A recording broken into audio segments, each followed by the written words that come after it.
Welcome, and thank you for joining the European American Chamber of Commerce Texas and Netherlands chapters for a very special program. Please remain on mute with cameras off and send any questions you may have through the chat feature for the Q&A session. The EACC is a unique platform where Europeans and Americans connect to do business and is comprised of 8 dynamic chapters in the US and Europe. The EACC Texas chapter is the fastest growing international chamber in Texas and is now partner of the European Union's Enterprise Europe Network. My name is Erin McKelvey. I'm the president and CEO. My co-host today is Marcel Schulz, executive director of the EACC Netherlands. And Marcel will now introduce the Netherlands chapter and our moderator. Thank you, Erin. EACC Netherlands is one of the youngest chapters in this dynamic transatlantic network as we launched our chapter in 2019. We are very proud to have Deloitte as one of our founding members, and given their involvement in the topic, we have asked them to lead this program with NATO and Microsoft. Today's webinar is part of a series between the EACC chapters of Texas and the Netherlands on overarching strategic and quite often geopolitical themes. This is also reflected in our audience as we see senior international business leaders as well as embassy, consular and government officials joining. Now to the program. We found ourselves in the qualified hands of Sjoerd van der Smissen, partner at Deloitte Consulting and the Dutch industry leader for government and public services. Previously, Sjoerd led Deloitte's team that works for civil government and the team that works for the Dutch government in Deloitte Consulting. He has over 20 years of experience in many strategy, innovation, and transformation projects in the defense, security, and justice sectors, as well as in the broader government. I will now hand you over to him and wish you a wonderful program.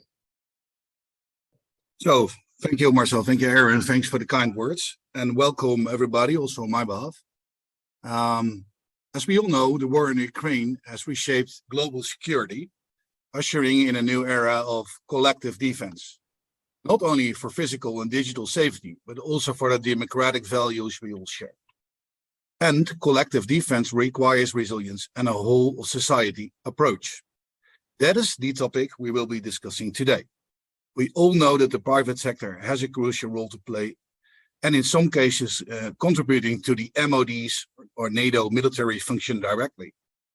But definitely also to ensure that the supply of goods and services continues to be uninterrupted and that we plan for potential challenging times in the future. We have 3 great speakers today, and it is my honor and pleasure to introduce them to you. And let me start with Admiral Bauer.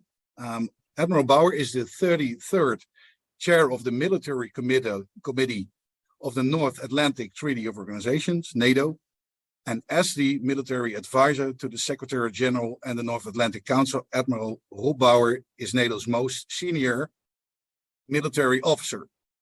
He is the conduit through which advice from NATO's 31 chiefs of defense is presented to the political decision-making bodies, and guidance and directives are issued to the Supreme Allied Commander Europe, Supreme Allied Commander Transformation, and the Director General of the International Military Staff. Expect the unexpected is Admiral Bauer's personal mantra, I've been told, as well as a sacred principle for every military force. In this time of political power shifts and increasingly complex security threats, he firmly believes that the strength of the North Atlantic Alliance lies in its cohesion. Admiral Bauer strives to be a catalyst between NATO's military leaders and unifying North, South, East, and West, large and small. Rob Bauer was commissioned as an officer in the Royal Netherlands Navy in 1984. Thank you for being here today, Rob. Then second, Wietske Ooyevaar. Wietske is currently working for Microsoft in the Netherlands as an account executive for the Ministry of Defense, intelligence agencies, and the Ministry of Foreign Affairs. Wietske has extensive knowledge of the global defense and national security industry. The last 12 years, Wietske has been working for companies like Thales and Esri, and prior to this, she studied history and finished a master in the genocide studies at the Dutch Institute for War, Holocaust, and Genocide Studies in the Netherlands. In her role as account executive, she focuses on establishing strategic alignments and engagement between Microsoft and what Microsoft has to offer to government entities, critical infrastructure organizations, and specifically the defense industry. According to Wietske, public-private partnerships are key to become more resilient as a nation, especially in the era of rapid digitization and the shift in the geopolitical world order. Microsoft plays a key role in the digital transformation of organizations and also specifically now in dealing with the war in Ukraine. But we will come back to that later. Welcome, Wietske. And then last but certainly not least, Andrew Blau. He's actually a colleague of mine in the US, and Andrew leads the Eminence and Insights team for Deloitte Consulting. In this role, he helps to develop and sharpen Deloitte's perspective on the most important issues shaping organizations and markets. Previously, he launched and led Deloitte's strategic risk solutions practice, created to help senior executives and board to prepare for disruption and other threats to their competitive position and business models. His advisory work has ranged widely across topics and sectors, covering issues from the future of global commerce to the future of transportation, the future of energy, the future of media, and the future of health and healthcare. He, for example, led the team that created the world remade by COVID-19, which imagined how the global pandemic could change business and society in the 2020s.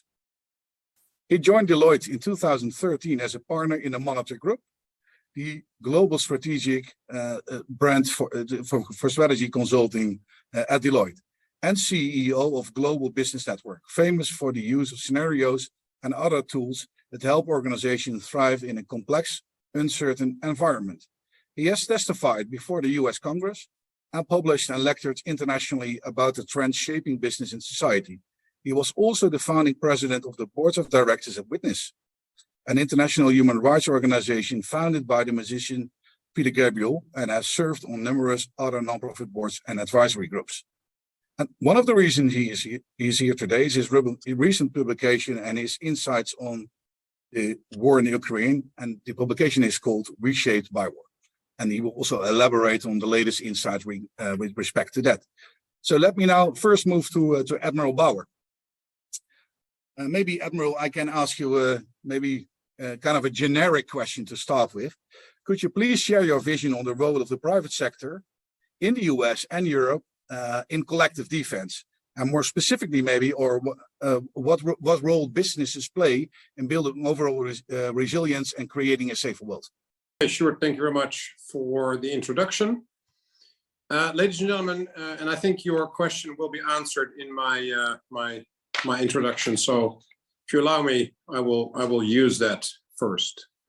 Ladies and gentlemen, thank you for the opportunity to address businesses on both sides of the Atlantic and to inform you on the new era of collective defense for the alliance. When the Russian tanks rolled over the Ukrainian border in the night of February 24th last year, the world woke up to a new reality.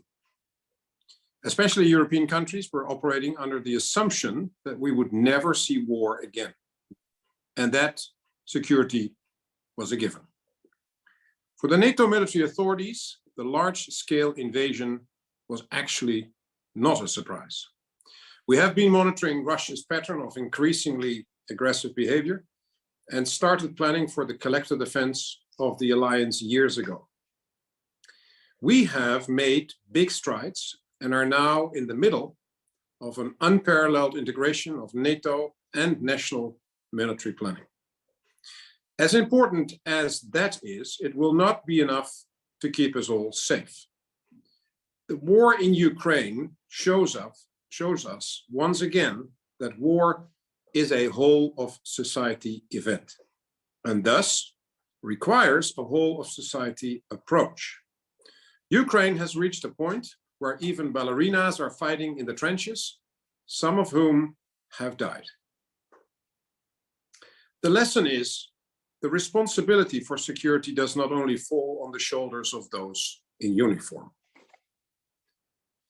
That lesson applies to war, but also to the prevention of war. Because to prevent war, you need deterrence. And for deterrence, you need private as well as public players to project strength. The public and the private sector need to know where their vulnerabilities lie and make sure they are prepared for every possible scenario. 30 years of liberal economy have created a system where we produce just in time, just enough. And this system and our entire prosperity is built on the guarantees of the international rules-based order. And on the assumption that if we trade with a country like Russia and are mutually economically dependent, we will never go to war with that country. And the assumption that if we make a country rich, like China, the country will become democratic. Neither assumption proved to be true. And our international rules-based order is under immense pressure.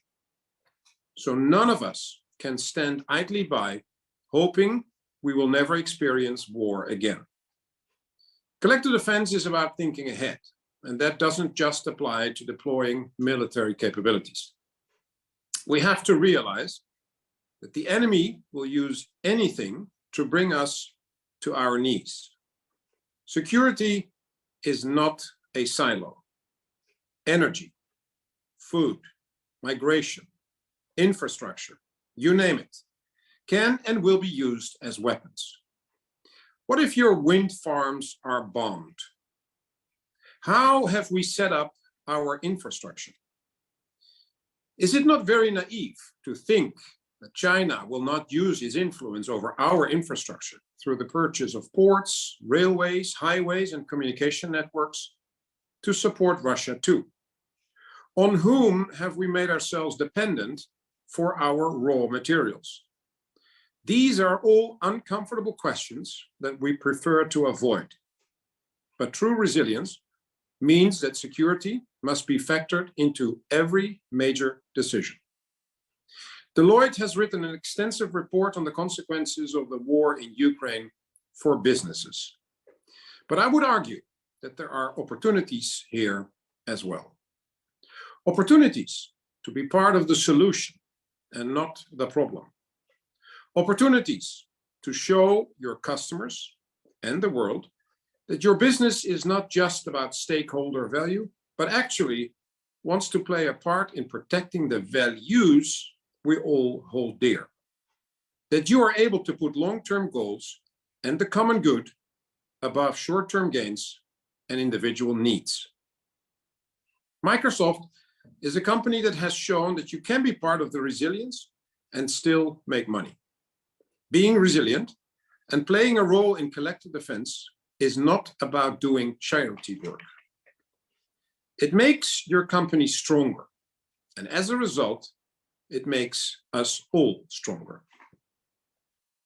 Ladies and gentlemen, make no mistakes. Russia's war was never about any real security threat coming from either Ukraine or even NATO. We are not at war with Russia, nor do we want to be. This is about Russia fearing something much more powerful than any physical weapon: freedom, democracy, the rule of law, and the right for each sovereign nation to determine its own destiny. This is about the international rules-based order, an order that has kept billions of people safe on both sides of the Atlantic and provided a foundation for prosperity and trade. If Russia wins this war in Ukraine, and if our deterrence fails, that will be the start of much more instability in the world, not only in Europe, but also in Asia. Authoritarian leaders worldwide will learn a chilling lesson that you can break international law with brute force. Ukraine lost 35% of its economy on the first day of the war. Imagine what that would mean for the country you are based, or the country where your manufacturers are based. If deterrence fails, the costs for security will actually skyrocket. Our system of producing just in time, just enough, is hopelessly outdated. Because in this security climate, it will be too late and not enough. We need to be able to expect the unexpected, and we need to expect it together. If the commercial interest always wins out over the collective interest, we end up knocking away the very ground on which our economic activities are built. So my call to action to you is, what is your business doing for collective defense? How can you make sure that you provide your customers the products they need? And how do you provide stability in an increasingly unstable world? Thank you very much, and I look forward to the next 45 minutes of debate about this important topic. Back to you. Thanks, Rob. Maybe I can take the freedom to ask you 2 or 3 follow-up questions. So you're talking about societal impact, right? Also for companies, and how defense can really add to that. And I hear a lot of CEOs actually struggling with this topic as well. So I think most companies see that it is not only about making profit anymore and taking a better position in society, so to say. What kind of advice would you have for them to really live that purpose? I think it is not only the private sector that has to do things, because I think it is the governments that have to do things as well. It's the combination to have a completely different discussion. So I would say we have to move from contracts, the client-producer relationship, to, in many cases, partnerships, where I think through a partnership, where of course money goes from one side to the other, and a product or experience or knowledge or a service from the other side to the first party. But I would say it is important to have that longer term relationship. And because we focused so long on efficiency only and accountability, we have not invested necessarily in the relationship, but we invested in knowing which company was the cheapest. And I think in many ways, that led to a situation where effectiveness actually was never part of the calculation. And in a war, you actually see that suddenly effectiveness becomes the only important thing, because it is about losing or winning that war. And the same with the pandemic. So I think this is in a way a wake-up call to all of us. I think we need to have a different kind of relationship. I think the industry is sometimes talking too much about long-term demand signals and the shareholder value, which in itself is true and not per se wrong, but I think there is more. And I think it is important because to have that economic activity, it was based for 30 years on the assumption there was stability, and there is no longer stability. So I think that is the change for the private sector, that actually the security sector, including the Ministry of Defense or the Armed Forces, they are part of the solution. So together, we need to move forward. And I think we should less focus on efficiency only, but work on solutions together, taking therefore risk together. It is not only about thinking together, but also in a way, taking risk together. Yeah, so you're actually talking, in my perspective, you're talking about moving from transactional to more relational contracts, right? In society, but also between companies and the MODs, for example. And that, I think, also requires trust, right? So trust is very important to have a relational contract. How can we build on trust, Rob? Both between NATO and, the MODs, but also amongst each other, I would almost say. Yeah. So to give you an example, when trust is not served, if the armed forces of the world hear that there are private financiers like pension funds or banks that don't want to invest in the defense industries because it shouldn't be ethical.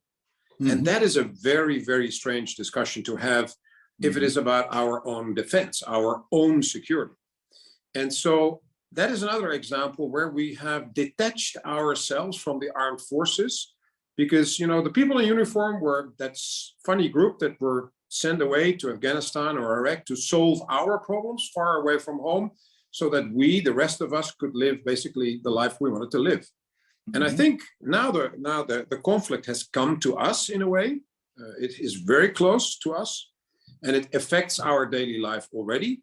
And therefore, to disconnect the private sector in that way from the armed forces is damaging, because it is not good for soldiers to hear that private investors are not willing to invest in them, because it shouldn't be ethical. So I think that is one of the things that talks about trust. It is not good if politicians talk about the fact that it is not necessary to invest in defense, to invest in stockpiles, to invest in proper weapon systems and training. So part of that is now being solved by increasing defense budgets. But as a result of the fact that the defense industry's production capacity has not increased significantly in the last 8 years, when the budgets went up, we saw increasing prices and the delivery times go to the right. And then basically for more money, we got the same. And that was not the reason why we increased the defense budget. So we wanted more security, not paying higher prices for capabilities, ammunition, etc. So it is about understanding. I think the government should understand that the private sector wants to earn some money. And at the same time, the private sector should acknowledge that it is not only about money, but it is also in their interest to have a basis again of security on which they can actually thrive. Yeah, and I fully understand, and I think you're fully right there. So avoid talking about unethics, and start appreciating also again what the different MODs are meaning. And for many years, for example, I heard people talk about the toys for the defense, for the armed forces. These expensive toys. Well, actually, if it is war, and the military will never talk about toys, because it is not toys, it is deadly weapon systems.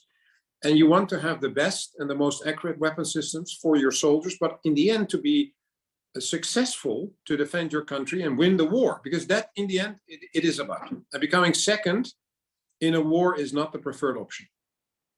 No, thank you for elaborating on that, and absolutely agree. And we also can play a role in that, also being a promoter for the MOD and the soldiers that do all the great work worldwide. So thanks, Rob. Come back to you later. Maybe now move to Wietske. Hi, Wietske. Microsoft hi.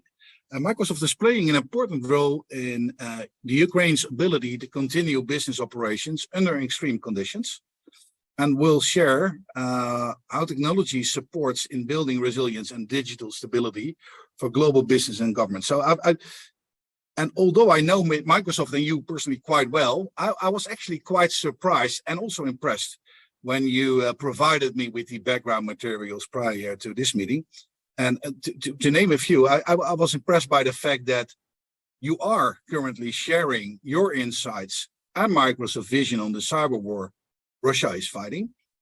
Also putting this into action by supporting the country with critical cybersecurity protection, providing free of charge technology support to government agencies and critical infrastructure within Ukraine. And beyond this, also helping and supporting nonprofits and humanitarian organizations operating in Ukraine, Poland, and elsewhere in the European Union.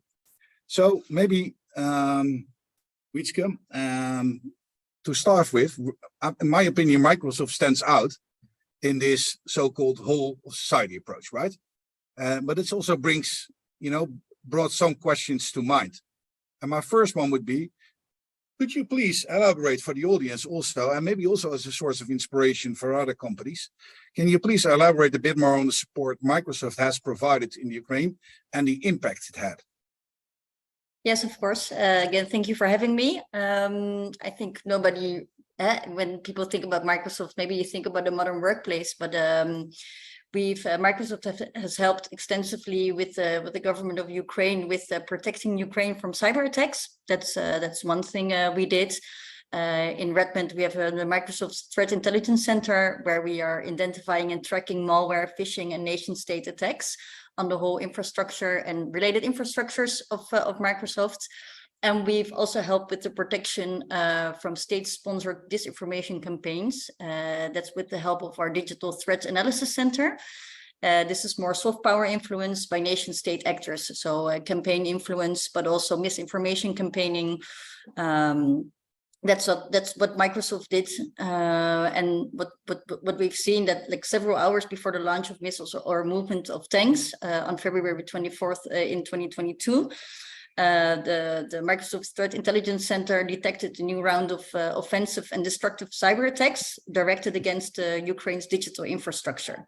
And Microsoft has provided threat intelligence and defensive suggestions to Ukrainian officials regarding the attacks on a range of targets. This included also the Ukrainian military installations and manufacturers, but also many other Ukrainian government agencies. And this didn't stop at the government and the military installations, but also affected the financial sector, agriculture sector, the emergency response services, humanitarian aid efforts, and also the energy sector organizations and enterprises. So when we talk about collective defense or hybrid warfare, you see that it's not only aimed at the military or government, but also on the vital and critical infrastructure. And this is where we see where Microsoft helped. So cyber attacks and misinformation and campaigning. Yeah, well, really great, I would say. And maybe a follow-up question, obviously. Yeah. Why? Maybe two. Why is Microsoft stepping into this? I think it's great, but you know what's in it for Microsoft? And maybe another question related to that, Wietske, is, you know, I think there is more readiness within businesses to do so, but it's very hard to know where to step into, right? So where to step in and why, and now not why, where and how. So how did you do that? So why and how? How did you, you know, find the momentum to do so? Yeah, so when you ask me about the why, so our vice chair and president, Brad Smith, he's always defending democracies. It's one of the key elements also of Microsoft, helping shaping society and helping where we can. And what we see is that with because of our threat intelligence center, we saw a lot of efforts from Russia attacking the Ukraine government. So we decided, at least Microsoft decided to share all the information we have in defending Ukraine, because it's also the value of Western democracies. And how we did it is that what you see is there is a strong correlation between the use of cyber attacks in correlation with kinetic military operations, targeting services and institutions that are vital for the Ukrainian resilience. So we just give you and what we've also tried to do is what you see, that it's not only about Ukraine anymore, but that we are working with the European Union, with European nations and NATO all together to become more resilient and to observe threat actors and see where they are engaging. So it's not only Ukraine anymore. So when what you see now when the conflict evolves is that we see nation-state actors and misinformation campaigning also related to other European Union states, and also with the more military aid we're giving nowadays. I think as Europe, US and NATO, we should be aware of more attacks and cyber warfare that is going on. And as Microsoft is now one of the biggest security companies in the world, I think we are obliged to share this information and the insights we have. I think we have like 65 trillion signals a day. Yeah, and the insights, I think we are obliged to share this. Yeah, that's really good. So it's a combination of both the nature of the, you know, software and the work you do, but also a true belief supported by your CEO. That's really good to hear, I would say. And I think it's also inspirational to see if we, you know, other companies, maybe also Deloitte, we have a conversation tomorrow, see if we can, you know, bind our knowledge together more to make even more impact than if we would do that solely. So that's a good message, I would say as well. What are the lessons learned so far from what you've been doing in this space? What would you be able to share with us? Well, I think because of the digitalization of society, I think we were all aware, but we didn't understand the real impact of the impact of IT on operations and military operations. I think the discussions we're having with national security agencies, but also with the defense organizations, they have. We're now talking about business continuity, resilience, sovereignty, but they get a whole different dimension. Prior to this, hyperscale cloud was a very bad word, so to say. But now it's about resiliency, security, business continuity, collective defense. How can we help in defending nations and our democratic values? And what we see now is that we have different discussions with defense organizations. So we're talking more about partnership, which Admiral Bauer already addressed. So we're talking about sharing the knowledge. Where can we help? It's not like the military. It's not about the military alone anymore, but or the traditional defense industry. Microsoft is seen as an IT company, but we play a very big role in this whole digital approach and the use of modern technology. Yeah. So, and maybe a bit more into detail. You talked a little bit about it already, but what else could technology, but also data, mean in the years ahead of us? Also in this conflict, and what opportunities are there that are not grasped yet, and what could companies like Microsoft, but also other companies do to really help grasping that opportunity? So what we see, I think, is that Microsoft has a very large installed base. So everybody knows from Microsoft Office and the workplace, but we have a very big hyperscale cloud with a very large installed infrastructure with data centers all over the world. And I think what you see, what I mentioned before, when we see like 65 trillion signals a day on the infrastructure, but also attack vectors and malware, we can see that there's so much data in this world. So how do you get insights? I think this is where the opportunity lies in I always say a hybrid warfare requires a hybrid infrastructure. Then I don't want to go into too much detail in IT, but I think we can use the services and the insights from hyperscale cloud to get more resiliency and insights on the attack vectors in the cyber warfare that is going on.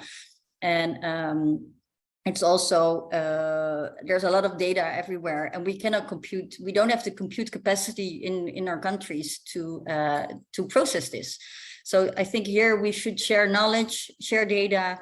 How can we get data from one side to another side? Then we get into business continuity and cyber warfare.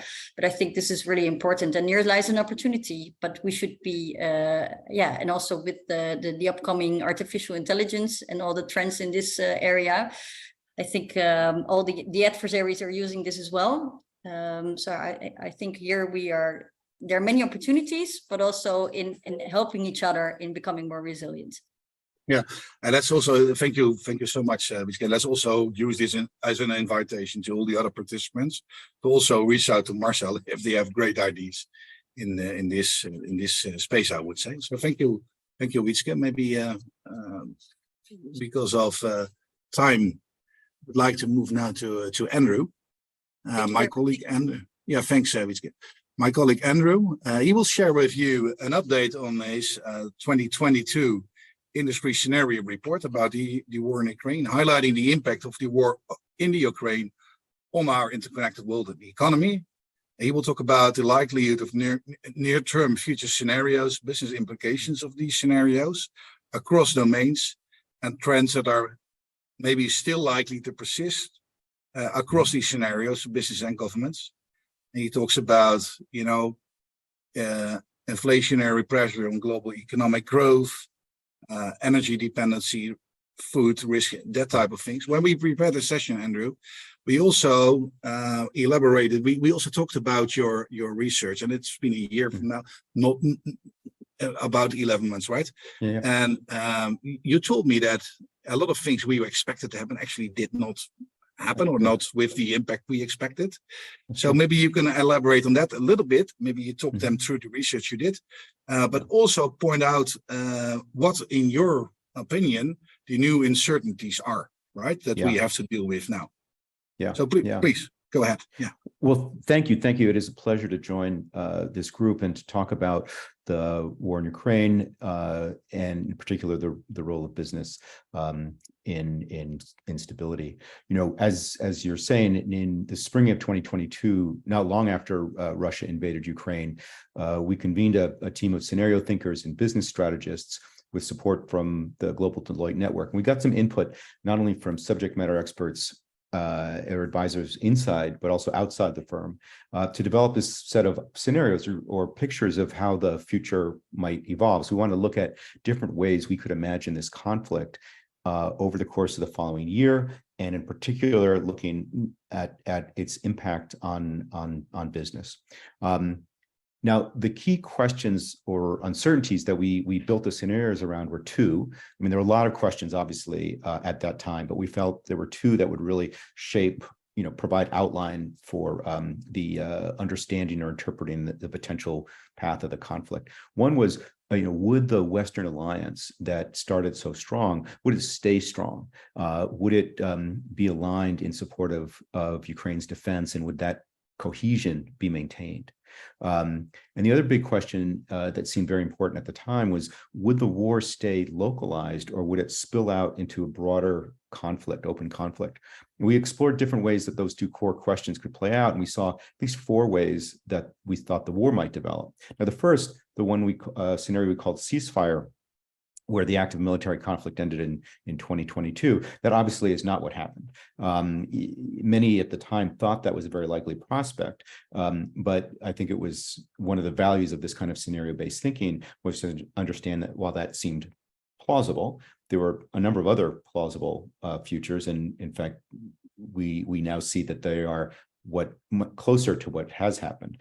In particular, a scenario that we call the war of attrition, where you have localized warfare. This is what we saw again last March or April. You can imagine localized warfare in eastern and southern Ukraine. Western sanctions remain, even if they are not perfect, and so Russia actually is able to keep fighting, and neutral countries continue trade with both Russia and the West.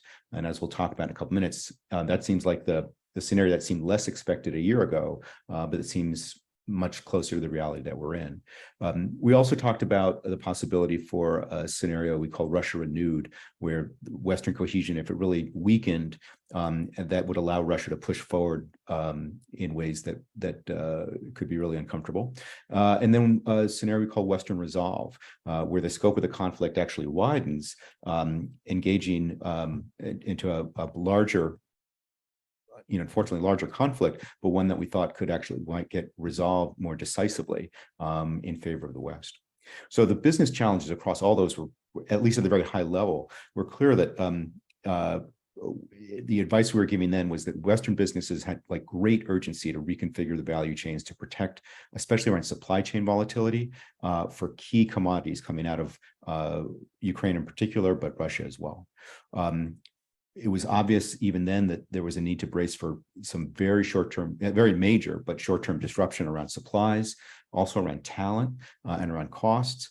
And just generally the prolonged global uncertainty as we were coming out of COVID, it was very unclear what the issues would be around supply chain, aggregate demand, energy, et cetera. Now, many of the key challenges emerged very quickly, and our belief at the time was, well, actually not just our belief, but our recommendation was that the option to wait and see what was going to happen would be a serious mistake. There was a real, I think, intense urgency to act quickly. Now, a year later, as you said in your opening, we've learned a lot. I think that those remain the key uncertainties, and we can come back to what new uncertainties there may be. But I think we see very strong elements about what we saw in the scenario we call the war of attrition, kind of a grinding war that goes on longer than many people expected. Certainly, many people expected, last year. And I want to look at three domains in particular: energy, macroeconomics, and food, because I think those were three of the main concerns we had last year for very good reason. Also because there are links between what happened in energy supply, macroeconomic conditions, food and food security. And there is one common theme, again, as you alluded to, things turned out better than we feared in terms of our darkest scenarios. But I should say, following Admiral Bauer, that's no reason to relax, right? So let's take up energy first. The energy story is a story of much better than expected adaptation. We got some good breaks. But it came at a significant cost, significant social and political cost. And we should take nothing for granted about the future, right? You get a mild winter. At the same time, you get Asian demand for gas lower than expected. So there was much less stress or demand on supplies for Europe. You also, and this is a remarkable story of adaptability and responsiveness. You have 20 new, these, they call them floating storage regasification units, FSRUs. You get 20 new of them put in place over the last year alone. And that very quickly ramps up access to liquid natural gas, LNG. Norway's added more gas. So you get this very quick, very successful engineering action that made this work. And there's far better adaptability than our kind of worst case scenarios that concerned us. And as many people discovered, Europe switched its dependence on Russian energy much faster than anyone thought, again, at a high cost. And it wasn't obvious, right? Prices for natural gas in Europe went over, 300 euros per megawatt hour last summer. But now they're down to about, at least this spring, they've been down to about 30 euros per megawatt hour. So tremendous pain initially, but very successful adaptation, I would argue. Now, looking ahead, I think there remains the potential for higher gas prices next winter. We should come back to that. If Asian demand were to ramp up in the way that it might be expected to. And also we need to watch what happens with European industrial demand, as well as households. Households were frugal. After a year or 2 years, what will happen around household demand? But the key lesson on energy is that Europe appears to have adjusted to the energy shocks and is already storing gas for next winter, which is I think a great lesson for the moment. I think the longer term danger there is the impact on fertilizer production. As you know, or you might know, energy supply is a critical input to fertilizer production, as well as commodities, in particular potash, that come out of the war region. And there's a concern among those of us looking out to the future that the impact on agriculture is something we will really begin to see next year. The shortage could really show up in terms of much higher input costs and much lower yields, and that could create additional instability down the line. I want to talk a little, also move on to kind of the macroeconomics, because energy has a huge input to economic performance generally. We were definitely on the alert for what seemed like the likelihood of recession, shortages, maybe even rationing in some of our scenarios. And very happy to admit, actually, that those things did not happen. Inflation in Europe is higher. Food prices, though, are coming down most places. Inflation largely receding, except in Britain, but I think that's a special case. And overall, the EU economy continues to grow. Now, that is a pleasant surprise. Now, Germany itself is in a mild recession, but the rest is not. And I think that's in part because of the balance in Germany's economic portfolio. There's really large amount of heavy industry that's been hurt in particular by energy prices and reduced demand in Asia. But generally, the story is better than we would have expected. The war made worse the supply chain problems that were already underway. But now, as we look at it, it's late. I was looking at the numbers at the end of last week, Friday, Saturday. By various measures of supply chain stress, we're in lower supply chain stress than we were before the pandemic, at least globally. So that too has worked out better than we expected. The last area I want to mention before we stop is checking on food. Admiral Bauer talked about the amount of enormous hit to the Ukrainian economy on day one of the conflict. Ukraine's agriculture sector in particular is suffered $40 billion in damage in 2022 alone. That's damage to crops, to machinery, to livestock, and it will take a long time to rebuild that. There has fortunately been a rebound in production and harvests in Canada, in the US, and other parts of Europe, and that made up for some of the shortfall, as well as let's acknowledge a boost in Russian wheat production that were exempt from sanctions. So we've got good harvests. Food inflation is stabilized in most markets. Prices are still high, let's acknowledge that. But the food insecurity situation that we imagined in some of our scenarios has been less extreme, but it's still on the horizon, right? It's also, I think, important to recognize when we talk about rebuilding, it's likely to take perhaps 10 years to rebuild the Ukrainian agricultural sector, even if the war stopped tomorrow. Right? There was the Black Sea Grain Initiative. It helped the sector avoid a complete free fall. But even so, wheat production, the breadbasket for Europe, down 35% last year. So that is a huge challenge, and one that has upstream consequence or downstream consequences for much else in the region. So looking ahead, I think we're not out of the woods by any means, but I think thanks to effective coordination, sustained cohesion, which we should make sure to celebrate, and effective adaptation, business climate in Europe is actually stronger than many of the scenarios might have suggested, and we will need more of all three: coordination, cohesion, and adaptation if we're going to maintain that footing. Let me stop there and see if you want to talk about anything else there. No, that's great. Thanks for elaborating on this. And actually, you also pointed out some of the future risk, right? And I think seeing the increased number of debts we have made in Europe due to the energy crisis, maybe also prices that are increasing, and political uncertainties makes me worry a little bit about the commitment of the larger public towards supporting the war in Ukraine. So it may be a question to you, but also to Rob, what can we as a business, what can Deloitte do to help maintaining the momentum? Because I think that's really crucial, right? Maybe you first, Andrew, and then I can ask Rob the same question if he wants to. Yeah. So the ability of companies, private sector, to adapt is, I think, one of the great success stories of the last year in Europe, and maintaining that adaptability is key. So in terms of what we can do to help, one thing is to maintain the flexibility, adaptability, and resilience of the companies that we serve, right? We did, as I said, enjoy some, we had some good luck, right? The winter was not as bad as people feared. We were able to reconfigure energy supplies into Europe. But, one of the things I worry about going forward is, the mild winter of the last year doesn't mean that we can take for granted that we're past the danger.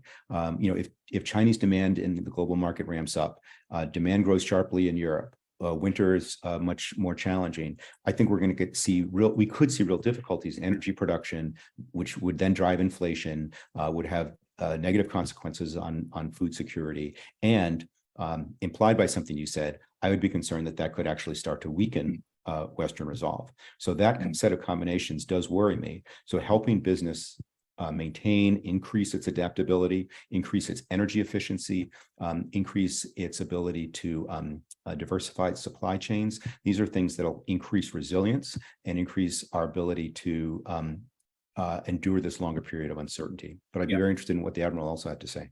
Yeah, thanks, Andrew. Maybe over to you. What's your view on this? Yeah, thank you very much, Andrew.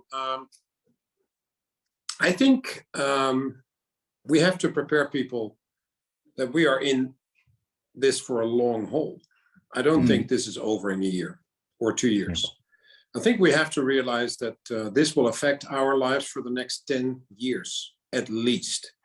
Because this is not only about the agricultural sector that will take 10 years to rebuild. It is the whole nation of Ukraine that needs at least 10 years, if not multiple decades, to rebuild that country. All the infrastructure, the lives that are lost, the people that are wounded. So there's so much impact as a result of the war, and we saw it ourselves after the Second World War. It takes years to recover from that. So we have to explain to our people, and I think this is a task for professionals, but also for politicians, to actually show leadership. This is not making sure that if you look at your Twitter account that you have happy followers. This is about a story that is not a nice story. This is about explaining people why things are necessary, not nice, but necessary. And I think that is a change that has to happen. It is good to notice that every political meeting that I am in, and I'm in all these ministerial meetings and the heads of state meetings in NATO headquarters, every time they repeat the mantra, so to say, that we will continue to support Ukraine for as long as necessary. So I don't see there any change in the political support. I hear that, of course, in the nations, there's people starting to be questioning, is this really necessary? Should we not stop it? If we give Russia the Donbas region, then the war is over. Well, actually, we have to explain to people the war will not be over. If we give in to this, there is more uncertainty, there's more instability, and therefore the costs will continue. And if we stop the war in Ukraine, food, energy, migration, technology will still be used as weapons if the Russians and later maybe the Chinese want to. So we are seeing the change in the world of politics. This is a battle for power. This is what happens in the world when tectonic plates are doing this over each other, and then there is an earthquake. Mm-hmm. That is what is happening in world politics. This is about the change from a world in which the United States is the world leader to a world where not only two leaders are, but at least three. And therefore, there will be tensions for a very, very long time. And this is the story. We need to tell our people it will have an effect on our cost of living. It will have an effect on what we need to do to be resilient. We need to spend more money on being able to take those strategic shocks from energy, from food, from being not as dependent on other nations' energy or food or technology. So it is not an easy time. This is a difficult change in our history. And it's one of those moments where it also is not only the content, but it is also the willingness of leaders to step forward and explain people, actually, hey, this is not over easily. This is going to affect us for at least the next 10 years. Yeah, agree. Thanks, Rob. And this, I think, underlines that we're really in this together, right? So not only the MODs, NATO, not only governments, but also businesses.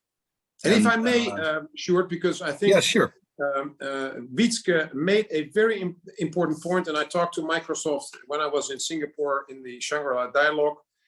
But I was struck by some of the things I heard from the Microsoft representative. And basically, Wietske said so when she talked about disinformation and misinformation. Microsoft, as I understand, and correct me if I'm wrong, Wietske, is more concerned about misinformation and disinformation than about cyber attacks. And for example, the Russians, they invest heavily in training journalists from South America and Africa. And they train them in Moscow. They bring them back to their continent. And these journalists then very often are working for local media outlets, and they bring serious news, good news. But from time to time, the Russians will feed them with international nonsense and videos that are not true with a story. And these people will basically, send out that story without any check, without any, questions. And so that is happening heavily. The Russians do this in 44 languages. The Chinese do this in 40 languages. This is one of the big problems. Also in our nations, there's bots out there that inform our publics with nonsense. And it's partly true and it is partly not true. And that's the problem. So we need to invest heavily in making sure that people can hear the truth, whatever, if that exists at all, the truth. But I mean, to make sure there is an alternative story to what you hear sometimes, and that people for themselves can decide what they believe. And I think that is our biggest strength, is our freedom. But at the same time, it's our Achilles heel, because we don't want to limit the freedom of others. And therefore, that is used by the Russians and the Chinese. Yeah, thanks for underlying this point as well, Rob. And I think we have a collective responsibility there. And I think also a very great narrative towards CEOs, bigger, smaller companies in the world, to connect this to their purpose and to help defending our democratic values. Sometimes directly towards the MODs, but also in the space of fake news, right? So thanks for that. I feel personally very committed to make a step up with Deloitte as well. Very inspirational session today. And I hope we can afterwards, Marcel, share some of our thoughts, how we can proceed organizing this type of meetings and, you know, connecting businesses to make the impact that Rob is also asking for, right? So with those words, I would like to hand over to you, Marcel, to close off the meeting because we are only 3 minutes to 6. Thank you all. Thank you all indeed. And we will continue this conversation. So that concludes today's program on a new collective defense strategy, how NATO sees its partnership with business. A big thank you from the EACC network to the panel and the moderator, who have done an excellent job, as well as to our members to make these programs possible. If you would like to be connected to one of today's participants, feel free to write us an email and we will forward your request. And if you are not yet a member and would like to receive information, please reach out to Aaron or myself. The next EACC Netherlands program is on Monday, July 3rd, with the Netherlands Foreign Investment Agency on their new foreign direct investment strategy. Aaron, what's coming up in Texas? Hi, Marcel. Thank you. And thank you to all of our participants and panelists. It was extremely interesting. And I'm sorry we didn't have time for more of a Q&A session today. In Texas, Texas is booming, as you all know. I think there's a lot that business can do here as well. And to that regard, the EACC Texas is opening new offices here in Dallas. So we hope that if you are here in Texas or planning a visit in the near future, that you will stop by and see us in the International District. And I will let Marcel wrap up and thank you all again for being here today. Thank you, Aaron. And this whole, the EACC Netherlands and Texas chapters will share the next event in this series on energy security. Our guests will include the Chief Economist of Shell's Global Scenario and Strategy Program, as well as the Assistant Secretary General of NATO for emerging security challenges. So check the EACC newsletters and calendars for more information and registration. We wish you a nice rest of the day and look forward to seeing you back soon.